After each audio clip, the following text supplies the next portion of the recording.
Quando a gente fala de divisões do sistema nervoso, toda divisão ela vai observar ou ela vai obedecer a algum critério. Então, se eu estou falando de divisão do sistema nervoso, eu tenho que pensar quais são os critérios adotados para a divisão do meu sistema nervoso. Ou seja, poxa, Felipe, mas você está dividindo, você está classificando o sistema nervoso baseado em quê?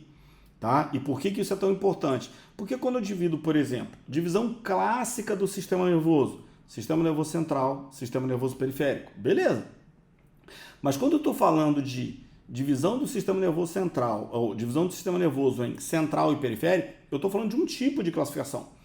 O que está caracterizando se ele é central ou periférico? A topografia, ou seja, o posicionamento das estruturas do sistema nervoso no próprio corpo humano em relação às outras estruturas. Então, se eu estou falando sistema nervoso central, aquele que fica no centro, sistema nervoso periférico, aquele que fica na periferia. E a gente vai ver todos os tópicos e todas as estruturas que compõem o central e o periférico. Mas isso é um critério de classificação. Tá? Então, quando eu falo de critério de classificação, a gente pode classificar o nosso sistema nervoso de formas diferentes. Então, quais são as formas, né, que a gente utiliza para dividir o sistema nervoso ou classificar o sistema nervoso? E aí a gente vai falar, depois abordar cada uma dessas formas. A primeira é o que a gente chama de divisão funcional. Esse é o mais simples, tá? Então, como eu divido o sistema nervoso com critério funcional, tá? E aí a gente vai ver cada uma dessas divisões. A segunda divisão vai ser a nossa divisão embriológica. Como o próprio nome já diz, o que significa divisão embriológica? Como eu divido o meu sistema nervoso central, ou meu sistema nervoso, perdão, com critérios embriológicos. O que significa isso? Como o meu sistema nervoso central ele pode ser dividido de acordo com a embriologia, ou seja, de acordo com a formação, maturação desse meu sistema nervoso. Então a gente sabe que quando o feto está sendo gerado, essas células então elas vão se diferenciar e formar diferentes tecidos. Então eu vou formar tecido nervoso, vou formar tecido hematopoético, vou formar tecido epitelial, vou formar vários tipos de tecido, de acordo com a evolução embriológica. A partir do momento que eu começo a me diferenciar em células nervosas, essas células nervosas então vão formar primariamente o que a gente chama de tubo neural, que vai dar origem a cristas neurais, que depois vai dar origem às partes que compõem o nosso sistema nervoso central, mais especificamente o nosso encéfalo. Quando a gente fala de divisão embriológica, a gente vai ter uma divisão embriológica muito clara em relação a encéfalo e medula espinhal. E depois o nosso sistema nervoso periférico, essas ramificações todas vão ser derivadas desse nosso sistema nervoso central. Então, primeiro vem a composição do sistema nervoso central, para depois, então, a gente ter essa variação aí, uma composição do nosso sistema nervoso periférico já dentro dessa mesma estruturação, tá? Então, a divisão embriológica então vai respeitar esses critérios, critério de formação e critério de maturação do sistema nervoso. E por último, a gente vai ter a nossa divisão que é mais conhecida, a divisão estrutural do sistema nervoso. Então é como o meu sistema nervoso ele é dividido estruturalmente. E aí quando a gente fala de divisão estrutural, então é o que a gente estuda, né, que é o nosso estudo mais clássico aí, tá? Que a gente chama então de sistema nervoso central, sistema nervoso periférico, quem é central, quem é periférico, por que é central e por que é periférico. Tá? Então isso aí é bastante importante e normalmente ele é o mais trabalhado, mas todas as divisões, então, ou todas as classificações, todos os critérios de classificação do nosso sistema nervoso, elas são importantes nesse sentido. A primeira que a gente vai ver então é a mais fácil, tá? É a nossa divisão funcional do sistema nervoso. Então, próximo aqui, vamos botar mais um. Divisão funcional, olha só. Divisão funcional. Felipe, como assim divisão funcional do sistema nervoso? Meu sistema nervoso não tem uma função de comando? Sim, então é isso que a gente tem que pensar. Quando a gente pensou e falou em função, a gente falou que a função dele é comando. Tá? Então, quando a gente estuda o sistema nervoso, a primeira coisa que a gente tem que entender é que o sistema nervoso tem a grande função de comando. Tá? Não comandar só o sistema nervoso, mas comandar significa comandar e sincronizar o sistema nervoso com todos os outros sistemas. Então, se eu tenho alguma alteração que está gerando um aumento de frequência cardíaca, o meu sistema nervoso vai perceber que existe uma tendência de aumento de pressão arterial e vai lá e vai induzir uma vasodilatação. Ele pode induzir uma vasoconstrição, ele pode induzir o sistema endócrino a produzir mais adrenalina, consequentemente ter mais estímulo. Ele pode induzir o sistema endócrino a inibir a produção de adrenalina através das suprarrenais. Tá? Então, todo o controle, todo o comando do nosso corpo como um todo é feito pelo nosso sistema nervoso. Então, o sistema nervoso é o sistema que comanda e é o sistema, então, que vai sincronizar a atividade dos outros sistemas. Por isso, eu acho o sistema mais importante, principalmente pensando no seguinte: poxa, se quando a gente está se alimentando, o objetivo final da alimentação é obter nutrientes. Obter nutrientes para quê? Para nutrir as células. Então, as células, para realizar seu metabolismo, elas precisam de nutrientes, precisam de oxigênio. Só que o nutriente vem do sistema digestivo, o oxigênio vem do sistema respiratório. E tudo isso tem que chegar aonde? Tem que chegar até a célula. Quem transporta? O sistema cardiovascular. Então, olha como é importante. Se eu estou me alimentando, eu tenho que facilitar, né, a chegada desse nutriente que está sendo absorvido, digerido, absorvido e metabolizado até as células. A partir do momento que eu estou ventilando, eu tenho que fazer troca gasosa e facilitar a chegada de oxigênio até as células. A partir do momento, então, que eu tenho uma sincronização entre digestório, respiratório e circulatório, eu estou ofertando tudo aquilo de forma mais adequada para os meus tecidos. Só que essa oferta ela vai variar. Por quê? Porque se eu estou dormindo, ou seja, durante a noite, o meu gasto, a minha velocidade metabólica, ela reduz muito. Então, poxa, por que eu vou ficar, né, com uma frequência cardíaca alta? Por que eu vou ficar com uma frequência respiratória alta, com volume ventilatório alto? Por que eu vou hiperativar o meu sistema digestivo se não tem nada para trabalhar ali naquele momento? Se aquele meu sistema não está trabalhando naquele momento. Então, o que o meu sistema nervoso faz? Ele desliga. Ou seja, ele nunca desliga completamente, mas ele reduz todas as atividades. E naquele momento que você precisa mais, ele acelera uma atividade aqui, acelera outra atividade ali, ou seja, ele vai sincronizando. Se eu estou me alimentando agora, eu preciso de mais sangue no meu sistema digestivo. Para quê? Para melhorar a minha capacidade de absorção, melhorar o meu transporte, melhorar o transporte para o fígado através da circulação porta-hepática, para depois eu conseguir, então, metabolizar e disponibilizar isso aí. Eu vou ter que hiperativar, então, a minha glândula do pâncreas, né? O pâncreas tem uma função endócrina muito importante, que é a produção de insulina e glucagon para regulação, então, da minha glicemia sérica, ou seja, da minha quantidade de glicose no sangue. Então, cara, se eu estou me alimentando, eu tenho que ativar o pâncreas, eu tenho que ativar a minha circulação e direcionar mais sangue para os meus tecidos, então, do tracto gastrointestinal. Tudo isso vai sincronizando. Então, a gente falou que ele é o principal sistema de comando, por quê? Porque ele é o único sistema, então, que vai possuir aferências. Então, a aferência é toda a informação que chega. Aferência. Então, está chegando, é uma aferência. A aferência é a mesma coisa que sensibilidade. Beleza. Essas sensibilidades, elas vão chegando. De acordo com que essas sensibilidades vão chegando, então, o meu sistema nervoso ele tem a capacidade de elaborar comandos, que são as nossas eferências, tá? Então, ó, eu tenho eferências. Só que essas nossas eferências aqui, tá? Que são as nossas respostas. Deixa eu botar aqui. Essas minhas referências são as nossas respostas. Elas podem ir por um músculo, que é um órgão efetor, ou podem ir para uma glândula, tá? Que são os nossos órgãos efetores, então. Então, eu posso ter uma resposta direcionada para uma glândula. Desculpa a letra que eu vou ajeitar aqui. Eu posso ter uma resposta que é direcionada para uma glândula. Ou eu posso ter uma resposta que é direcionada para um músculo. Então, exemplo. Resposta direcionada para um músculo. Toda vez, então, que eu direciono uma resposta para um músculo, eu espero ter uma contração, uma resposta de contração, uma resposta motora. Tá? Então, eu quero fazer algo, estou falando com você, eu estou gesticulando. O que está acontecendo? O meu cérebro está mandando uma informação para os meus músculos contraírem, para eu gerar um movimento. Tá? Quando o meu cérebro manda informação para o diafragma, então eu tenho uma contração do diafragma e eu vou estar ventilando. Mas meu cérebro também pode mandar informação através do eixo hipotálamo-hipófise, hipófise-tireoide, e a tireoide então aumentar a secreção de adrenalina.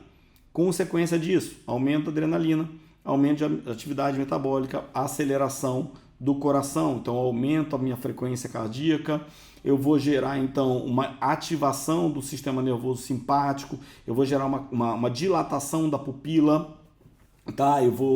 Que é a midríase, eu vou gerar também uma resposta vasodilatadora de constrição do vaso para aumento de pressão arterial, melhora de resposta.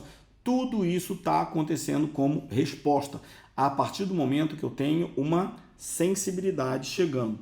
Então, quando a gente fala em divisão funcional, funcionalmente, tá? Nessa divisão funcional, então, eu vou ter duas abas principais. Que abas são essas? Que a gente vai chamar, então, de sistema nervoso somático e sistema nervoso autônomo. Felipe, qual é a diferença entre somático e autônomo? Somático a gente entende como voluntário. E autônomo a gente entende como involuntário. Felipe, o que significa voluntário? Voluntário significa que depende da minha vontade consciente, ou seja, conscientemente eu tenho que pensar e querer fazer. Exemplo, tocou o meu despertador hoje de manhã. O que acontece? Eu recebo o estímulo é sensitivo. Felipe, tocou o despertador, você vai deixar de receber o estímulo? Não, eu recebo o estímulo. Agora, vou levantar da cama, levanto se eu quiser. Por quê? Porque eu posso chegar lá e apertar no modo soneca e deixar mais 10 minutos, mais 15 minutos, mais 20 minutos. O problema é meu. Se eu perder a hora, o problema é meu. Mas eu posso escolher. Tanto é que eu sou muito chato com isso. Eu boto o despertador 6h30, 6h45, 7, 7h10, 7h15. Por quê? Porque eu sei que eu vou apertar o soneca. Né? E aí eu aperto soneca, 10 minutos. É uma coisa meio completamente burra, porque acaba que depois que tocou a primeira vez eu não consigo mais descansar. Mas eu fico com aquela impressão de que, poxa, eu tenho mais 10 minutinhos, mais 10 minutinhos, mais 10 minutinhos. E aí eu posso optar por isso. Mas eu opto por isso voluntariamente. Ou seja, eu quero fazer aquilo. Se eu não quiser levantar, beleza. Tá? Eu vou fazer se eu quiser. Eu não escolho se eu vou receber ou não o estímulo. Mas eu posso escolher se eu vou responder ou não a esse estímulo e qual vai ser a minha resposta. Todo controle voluntário sempre vai para músculo estriado esquelético. Sempre, sempre, obrigatoriamente. Então a gente pode falar o seguinte: todo músculo estriado esquelético recebe inervação somática. Sempre. Você só contrai um músculo estriado esquelético se você quiser. Sempre. Eu só contraio o bíceps se eu quiser, eu só contraio o quadríceps se eu quiser, eu só sento se eu quiser, eu só tomo banho se eu quiser, eu só me alimento se eu quiser. Sempre. A única exceção, que na verdade não é uma exceção porque ele não é inervado pelo somático, significa que ele é inervado pelo somático e pelo autônomo, é o meu músculo diafragma. Por quê? Porque o músculo diafragma é o músculo da respiração. E eu não posso deixar para minha vontade escolher se eu vou respirar ou não. E também eu não posso ficar pensando o tempo todo em estar respirando. Então isso é delegado para o meu sistema nervoso autônomo, que vai controlar então a minha frequência respiratória. Mas eu tenho também inervação do diafragma somática, tanto é que a gente pode fazer períodos de apneia.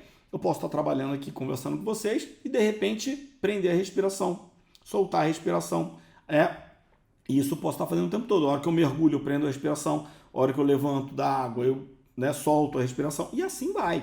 Tá? Então, todo músculo estriado esquelético ele tem inervação somática. O que significa isso? Que o cérebro comanda dependente da minha vontade consciente. Beleza. E o que significa, então, o involuntário? A principal dúvida ou principal confusão que fazem é o seguinte: involuntário não é sinônimo de independente. Essa é a grande questão. Então, involuntário significa que não depende da minha vontade consciente, mas o sistema nervoso continua comandando. Então, por que é importante a gente falar isso? Felipe, o meu sistema digestivo, eu preciso estar pensando para o meu estômago estar empurrando alimento, para o meu intestino estar empurrando alimento, para eu controlar peristaltismo? Não. Eu preciso estar pensando para o meu cérebro mandar uma informação para a minha hipófise, para a hipófise estimular a tireoide, para produzir mais T3 e T4, para aumentar a velocidade do meu metabolismo? Não. Você precisa pensar o seguinte: eu quero ir para a academia, eu não quero. Eu quero subir numa esteira, eu não quero. A partir do momento que eu subi numa esteira e comecei a fazer atividade física, consequentemente eu vou estimular o meu eixo hipotálamo, hipófise, tireoide, aumentar a produção de T3 e T4 e aumentar a velocidade do meu metabolismo. E as respostas adaptativas à atividade física, elas vão aparecer, queira você ou não. O que eu posso querer? Fazer atividade física ou não. A partir do momento que eu faço atividade física, eu vou colher os benefícios da atividade física. Por quê? Porque isso é intrínseco, isso é involuntário, isso não depende da minha vontade. Então, o que eu escolho? Quero praticar atividade física, não quero praticar atividade física. Se eu pratico atividade física, os benefícios vêm involuntariamente. Se eu não pratico atividade física, os benefícios não vêm, os malefícios vêm involuntariamente, não depende da gente. O que a gente pode escolher depende da musculatura esquelética, estriada esquelética. Isso é somático ou voluntário. Então, quando a gente pensa em voluntário, a gente pensa em quem? A gente pensa em musculatura lisa, principalmente. Tá? Então, principal exemplo disso, todo o nosso trato gastrointestinal, faringe, esôfago, estômago, duodeno, jejum, ilho, intestino grosso, todas as porções do intestino grosso, todo mundo tem inervação autônoma, ou seja, todos eles são involuntários. Do ato da deglutição, que é o ato voluntário, né? Ou seja, o movimento da língua é voluntário. Tá? Do ato da deglutição para frente é tudo involuntário. Então eu escolho se eu vou engolir. Agora, eu não escolho depois quanto tempo esse alimento vai demorar a passar pelo meu intestino, pelo meu estômago. Por quê? Porque isso não depende mais da nossa vontade. Isso já é controlado, então, pelo nosso sistema nervoso autônomo. E esse meu sistema nervoso autônomo, ele ainda vai se subdividir, tá? O sistema nervoso autônomo, ele vai se subdividir em simpático e parasimpático. Felipe, simpático é sempre excitatório, parasimpático sempre inibitório? Não, mas na maioria das vezes é, tá? Então por isso eu vou botar aqui, ó, simpático, excitatório e o parasimpático inibitório. Então, exemplo, tá? Vou dar um exemplo então no sistema cardiovascular. No sistema cardiovascular, o simpático faz o quê? Ele excita. Então ele gera aumento de frequência cardíaca, ele gera vasoconstrição, ou seja, contração dos vasos no sistema cardiovascular, é isso que ele vai fazer. Só que ele tem algumas ações que são inibitórias? Sim. Ele pode gerar, por exemplo, o relaxamento da pupila. Tá? Então, ele pode gerar então, o meu relaxamento da pupila. Então, em vez dele contrair a pupila, na pupila ele relaxa. Ou seja, na pupila, o meu sistema nervoso simpático ele vai ter a atuação inibitória, mas na maioria dos casos ele vai ter a atuação excitatória. Então, aumento de frequência cardíaca, vasoconstrição, aumento da pressão arterial, tudo isso como resposta, por exemplo, a uma sensação, né, de fuga ou enfrentamento. E o parasimpático? Aqui ele vai fazer o contrário, ó. Diminuição da frequência cardíaca, vasodilatação e vai fazer também uma diminuição da pressão arterial. Grande diferença é que toda essa regulação aqui ela vai ser involuntária. E aí é claro que eu estou falando aqui de forma mais resumida de sistema nervoso simpático e parasimpático, porque isso é um mundo. O sistema nervoso autônomo vai ser um mundo, tem muito conteúdo de sistema nervoso autônomo aí, e tem uma aula específica só de sistema nervoso autônomo bem grande aí, bem completa. Mas sistema nervoso autônomo é mais ou menos isso, tá? Então, o que a gente tem? O somático é voluntário, o autônomo é involuntário. Felipe, e quando eu escuto falar que o meu coração ele é independente? O que significa isso? Independente significa que não depende do sistema nervoso. Então, o que eu tenho que pensar? O comando neural ele é feito através de cargas elétricas. Então, se eu pensar em um sistema que ele é independente, para que uma estrutura seja independente, o que ela precisa? Ela precisa ter a capacidade de produção e a capacidade de propagação de cargas elétricas. Ué, Felipe, então quem tem isso? O meu sistema nervoso vai produzir carga elétrica através dos neurônios e vai propagar a carga elétrica através dos axônios dos neurônios. Mas eu tenho um carinha lá no meu coração que é chamado de sistema de condução. Tá? E nesse meu sistema de condução a gente vai ver o nosso marca-passos fisiológico, que é o nó sinusal. A gente vai ter o nosso nó atrioventricular, que também tem capacidade de produzir e propagar a carga elétrica. Então, o nosso coração ele tem um sistema próprio de geração e propagação de carga elétrica que a gente estuda em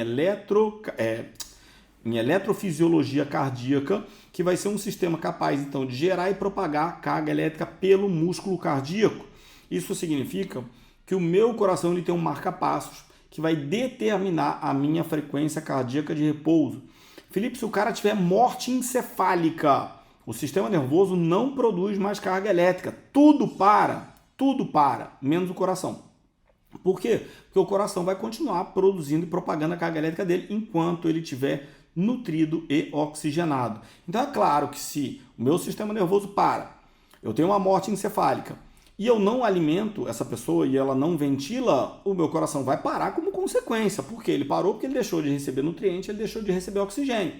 Mas, se esse cara está ligado no aparelho, se ele está recebendo uma nutrição parenteral, se ele está ventilando com ventilação mecânica e eu estou entregando nutriente e estou entregando oxigênio, o coração dele fica batendo. Por isso o cara vai ser chamado, a família vai ser chamada, é doador de órgão? É, beleza.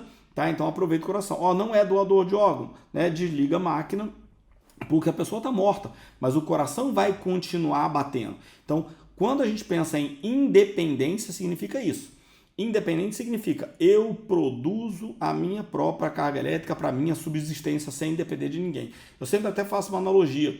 Quando a gente fala, nossa, fulano de tal, você é independente? Ele fala, nossa, eu sou independente, sim, eu moro sozinho. Beleza, mas quem te sustenta? Não, meu pai me manda uma mesada. Então você não é independente. Você mora sozinho, você tem autonomia para administrar o dinheiro, mas você não ganha o seu dinheiro sozinho. Você não gera a sua renda sozinha. Então, independente, quando a gente fala financeiramente, eu gero minha própria renda. Poxa, Felipe, mas se eu gerar minha renda, então eu sou independente, eu não posso aceitar nada dos meus pais? Pode. É exatamente o coração. Ele gera a sua própria carga elétrica. Mas ele aceita alguma informação do sistema nervoso? Aceita. Que informação que ele aceita do sistema nervoso? Informação para acelerar ou desacelerar. Então, nosso sistema nervoso atua sobre o músculo estriado cardíaco, determinando as variações de frequência cardíaca. Acelera, desacelera. Mas ele não manda o coração bater, contrai. Ele só manda acelera, desacelera. Quem manda contrair? O sistema de condução do coração, especialmente o nosso nó sinusal, que é o nosso marca-passos fisiológico. Como que o nosso sistema nervoso entra, então? Acelera quando precisa de mais, desacelera quando precisa de menos. E aí a gente tem o nosso único órgão independente do sistema nervoso. Todos os outros são completamente dependentes. Por quê? Porque não tem capacidade de produzir nem de propagar suas próprias cargas elétricas, tá? E aí com isso a gente fecha a nossa primeira classificação. Qual foi a nossa primeira classificação, então? Nossa primeira classificação, então, foi quando a gente falou de classificação funcional, voluntário e involuntário. Depois, a segunda classificação, e que a gente vai estar vendo agora, vai ser a nossa classificação embriológica, tá? Então, ó, classificação embriológica. Felipe, como assim classificação embriológica?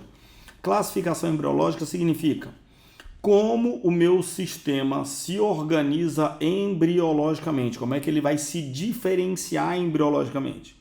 Então, quando eu tenho uma diferenciação, uma classificação embriológica, o que eu tenho? A formação, primeiro, a diferenciação celular. E depois, então, a gente vai ter a formação do que a gente chama de tubo neural. Esse tubo neural, então, ele vai crescer.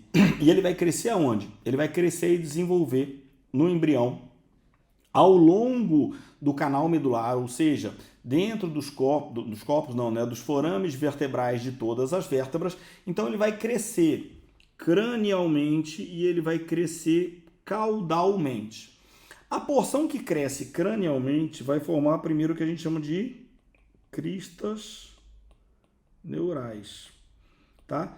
E essas cristas neurais depois vão se diferenciar para formar todo o nosso encéfalo. E a porção que cresce caudalmente vai dar origem à nossa medula espinhal. Beleza? A partir do momento que essa crista foi crescendo e desenvolvendo, quando ela chega lá no crânio, o espaço é muito grande, então essas cristas se abrem.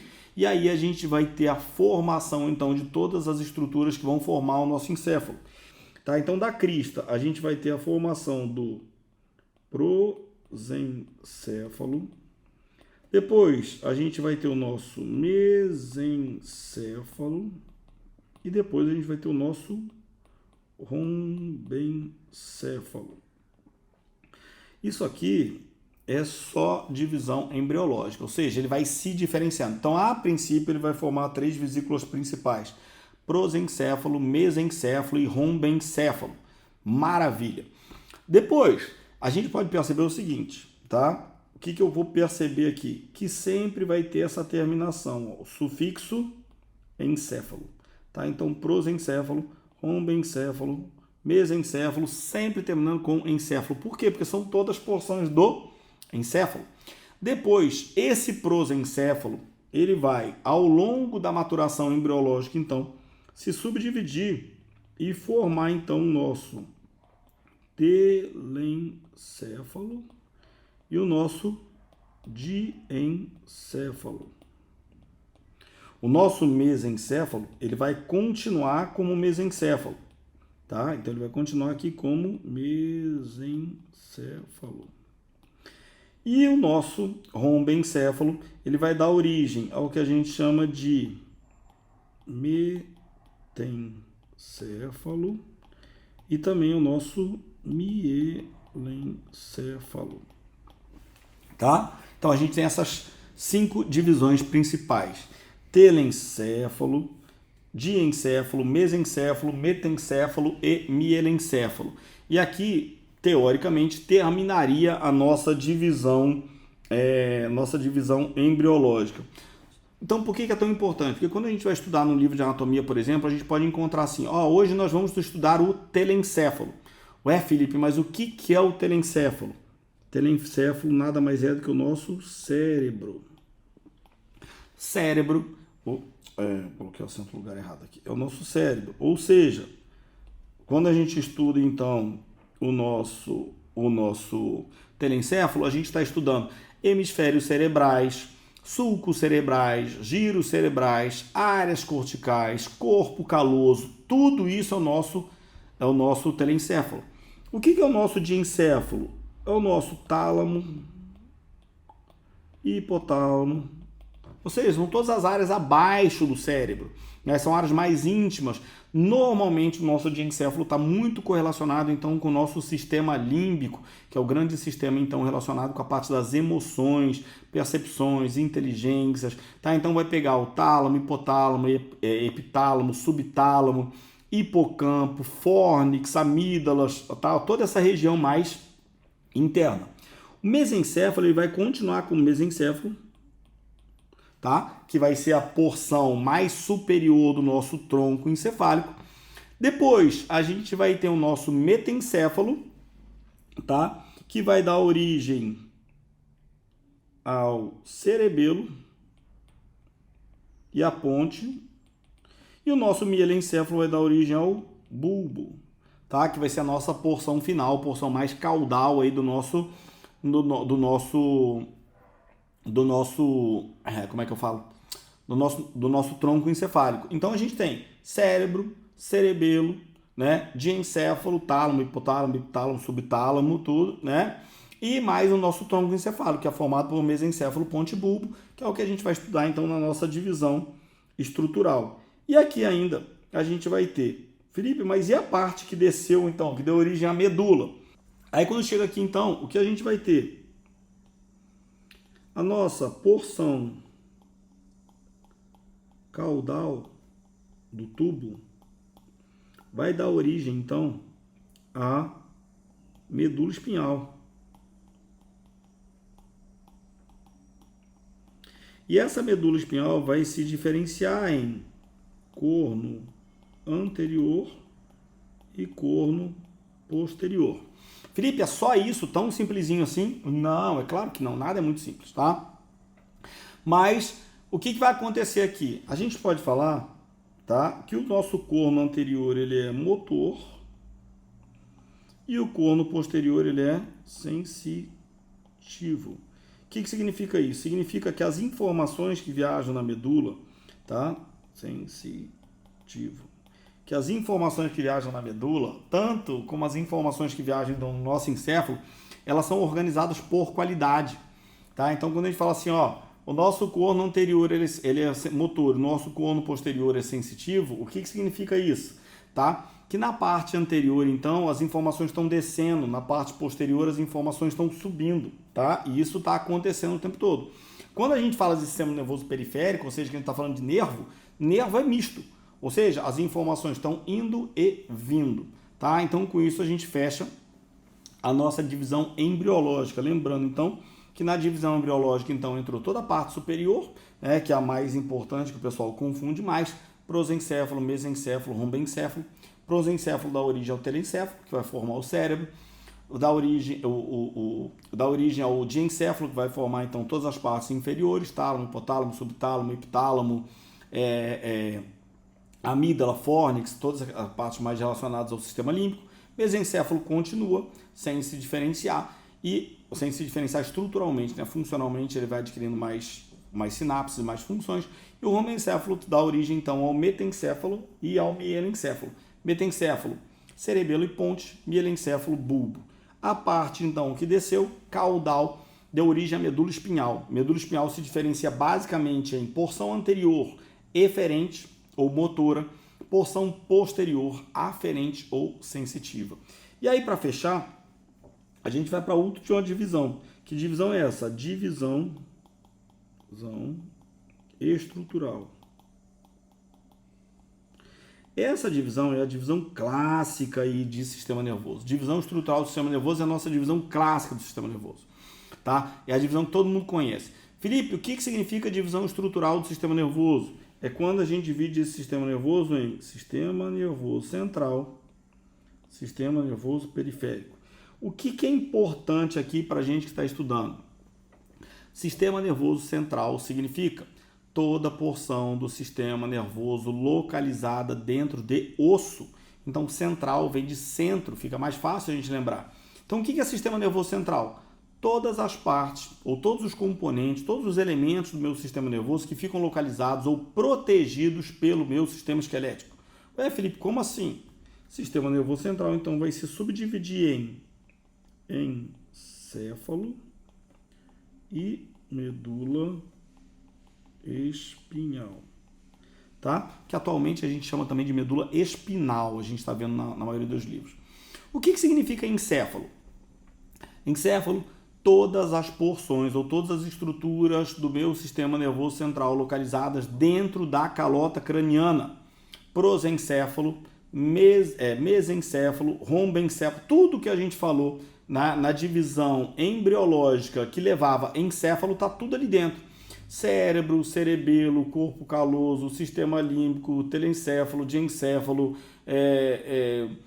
tálamo, hipotálamo, subtálamo, epitálamo, tronco encefálico, mesencéfalo, ponte, está tudo ali. Tudo está dentro da calota craniana, encéfalo.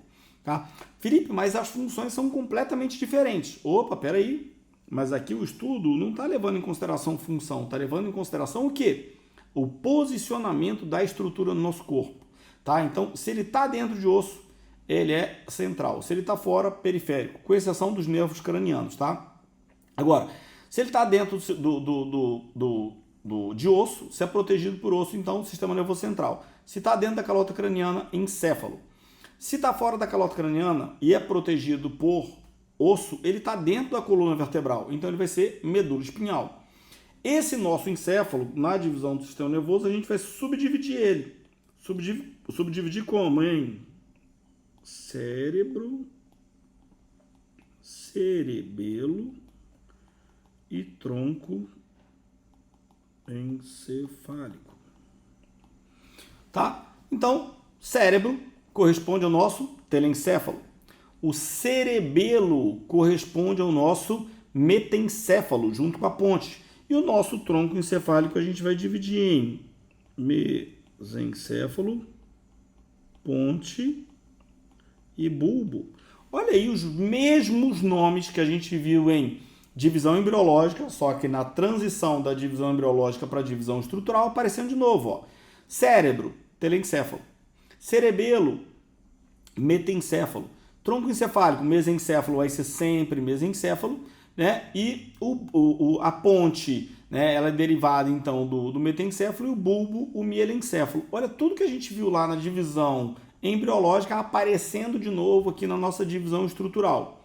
E a nossa medula espinhal dividida em corno anterior, também chamado de ventral, né? Porque anterior é a mesma coisa que ventral, e corno posterior, também chamado de dorsal, como a gente tinha falado. Corno anterior ele é motor e corno posterior é sensitivo. Então a gente vai ter a parte posterior da medula, a parte anterior da medula vai ser motora, a parte posterior da medula vai ser sensitiva. Beleza, Felipe. E o sistema nervoso periférico? O que acontece?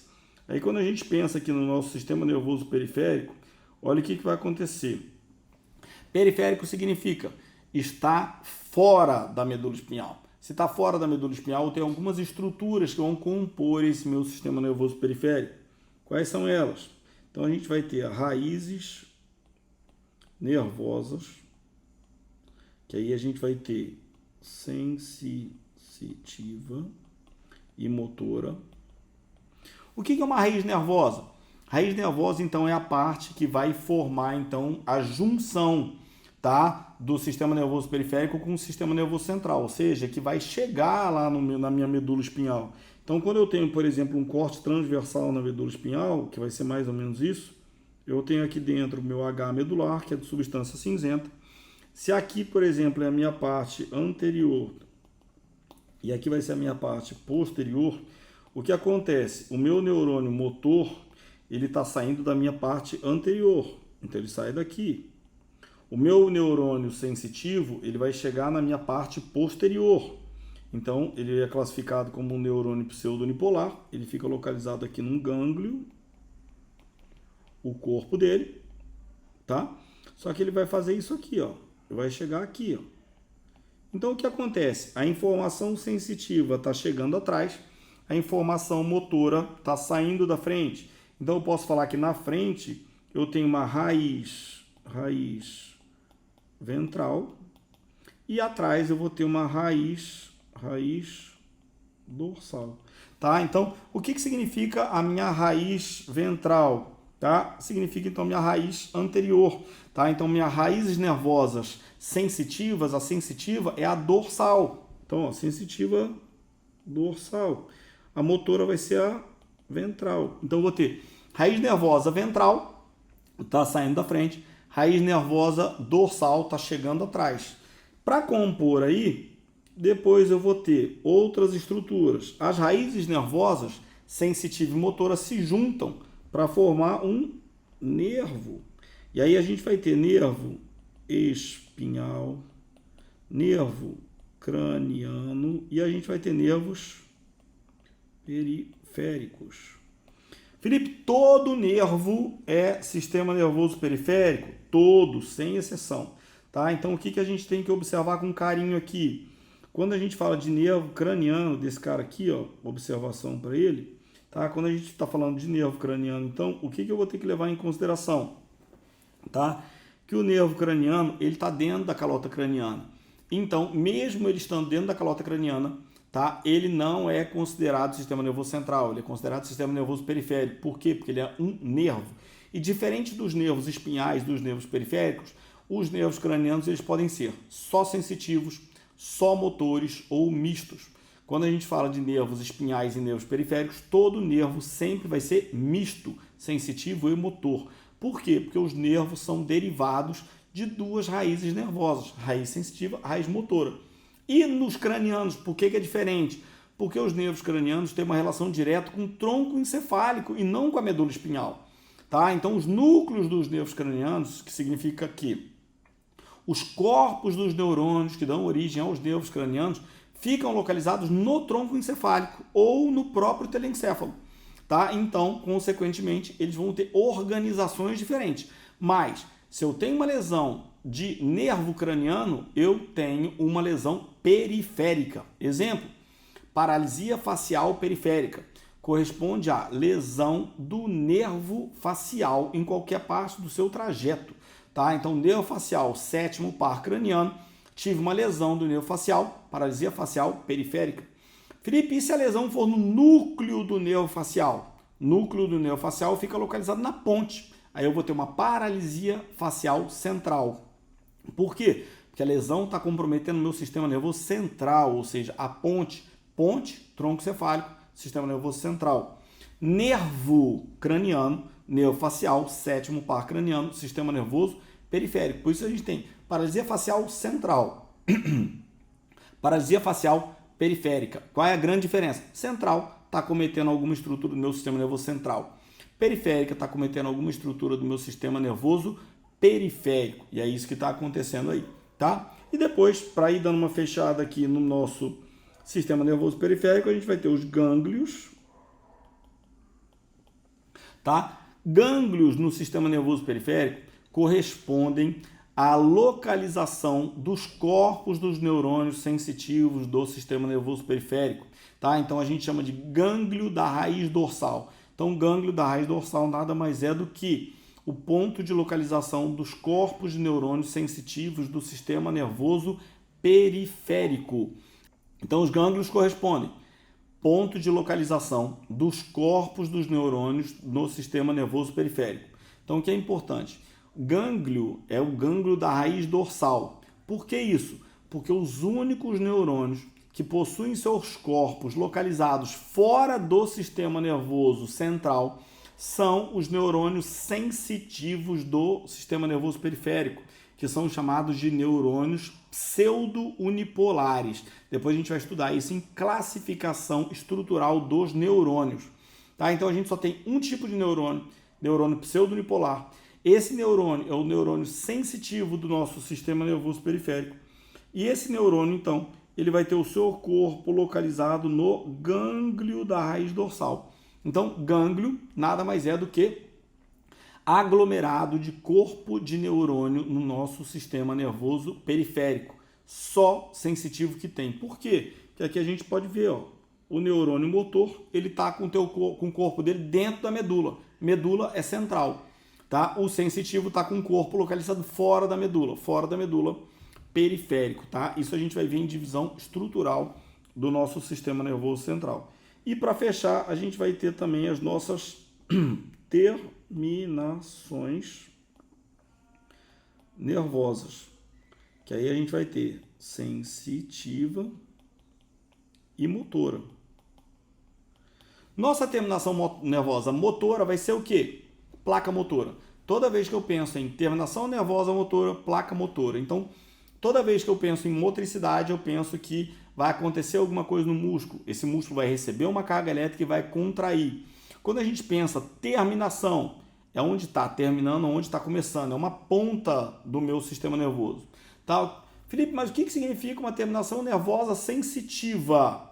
Tá?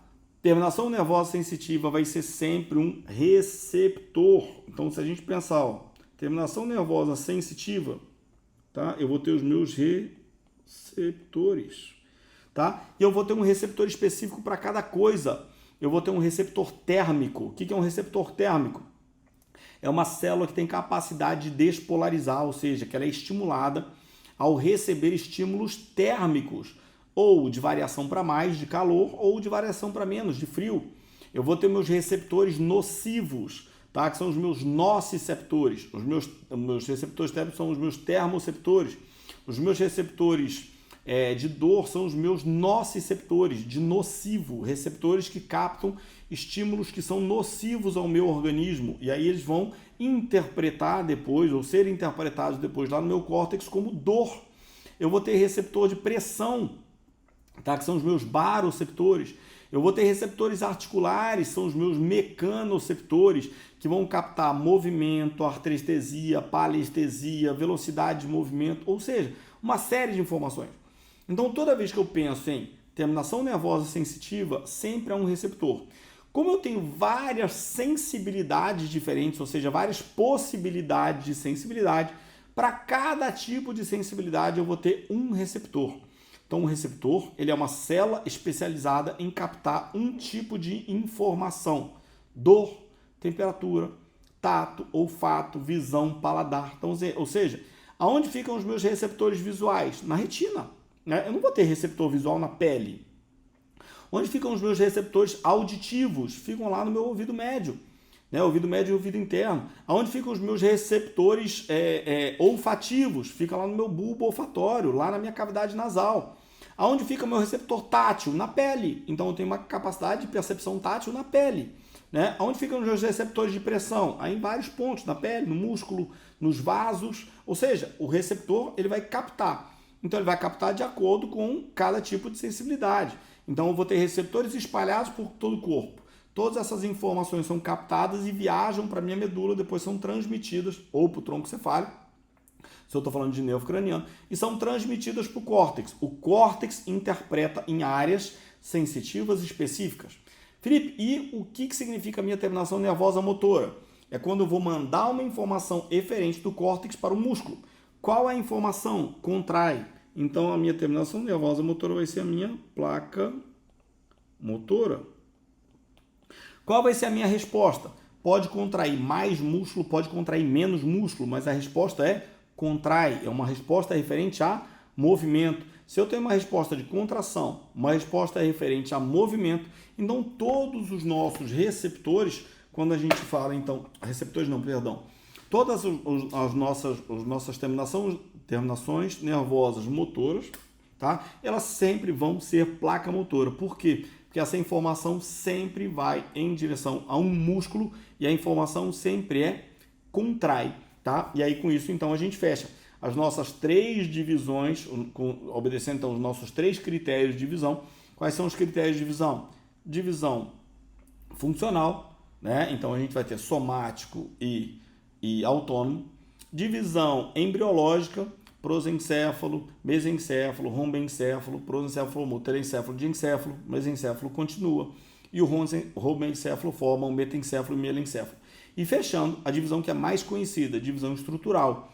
Sistema nervoso central, dentro, periférico, fora. Né? E aí o central é dividido em cérebro, cerebelo, tronco cefálico dividido em o tronco cefálico dividido em mesencéfalo, porção mais craniana, ponte intermediária, bulbo mais caudal, fazendo uma transição, né, do encéfalo com a medula. Tanto é que alguns autores antigamente chamavam bulbo de medula oblonga e a ponte de protuberância, que era um ponto de transição. E depois, nosso sistema nervoso periférico, raízes nervosas, nervos, lembrar, observação, todo nervo é sistema nervoso periférico, sempre. Toda lesão de nervo é uma lesão periférica. Gânglio, tá? Então, lembrando aí, no nosso sistema nervoso periférico a gente tem os gânglios. Tá? Gânglio, aglomerados de corpos de neurônios no sistema nervoso periférico, sempre. Todo gânglio é um aglomerado de corpos de neurônios no sistema nervoso periférico. O único neurônio que tem seu corpo no sistema nervoso periférico, neurônio pseudo-unipolar, que é o neurônio sensitivo do sistema nervoso periférico, regra. Tá? E depois as terminações nervosas que fecham. Terminação nervosa sensitiva, sempre receptor. Terminação nervosa motora, sempre placa motora. E aí com isso a gente fecha o nosso conteúdo de divisões do sistema nervoso.